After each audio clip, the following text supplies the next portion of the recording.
Okay, final part of this question. We've been asked to find the minimum value of the function. Now, minimum value, that's essentially telling you to find the minimum turning point.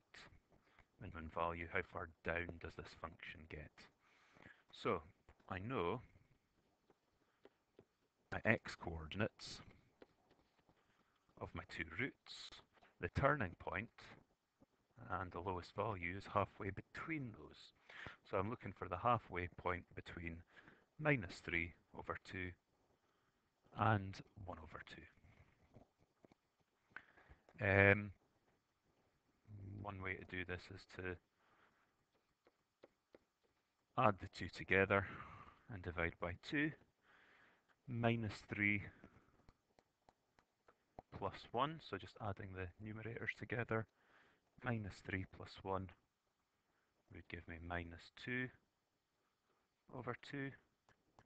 And then all of that over 2, which would give me minus 1 over 2. Simplifying that fraction on the top there, just down to minus 1. I suppose an easier way is just to consider the numbers a bit. I'm going from minus 3 halves up to 1 half. In the middle of it would be minus 1, minus 1 half. So I have my x-coordinate. All that's left for me to do is to put that into my original formula.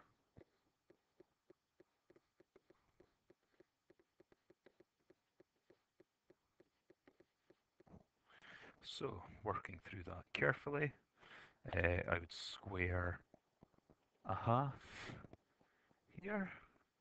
So that would give me, well, 4 lots of positive number. 1 squared would give me 1. 2 squared would give me 4. Plus 4 lots of a negative half. Positive times a negative is going to give me a negative number. 4 times a half would be 2. Minus 3 at the end there. 4 lots of a quarter is 1 whole. Minus 2 minus 3. 1 minus 2 would give me minus 1. Take away 3 would give me minus 4. So all that's left to do is I could write a statement. Min value of function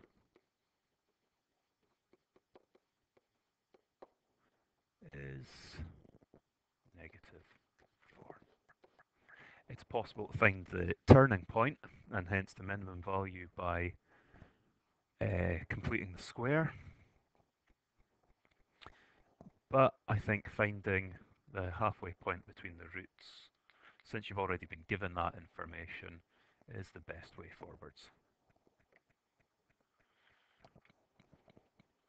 Okay, question 7.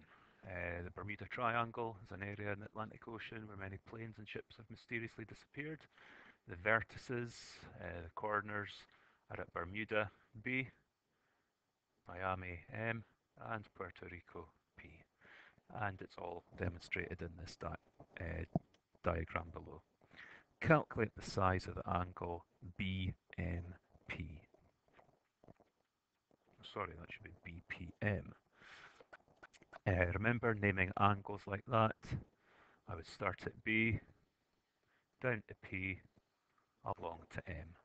So the angle I've highlighted in green there, that is the angle we've been asked to calculate. No right angles, so I'm not using right angle trigonometry. Looking at my formula list, at the front of my paper, a variety of trig formulae. Only one of them uses 3 sides to calculate an angle, and that would be the cosine rule.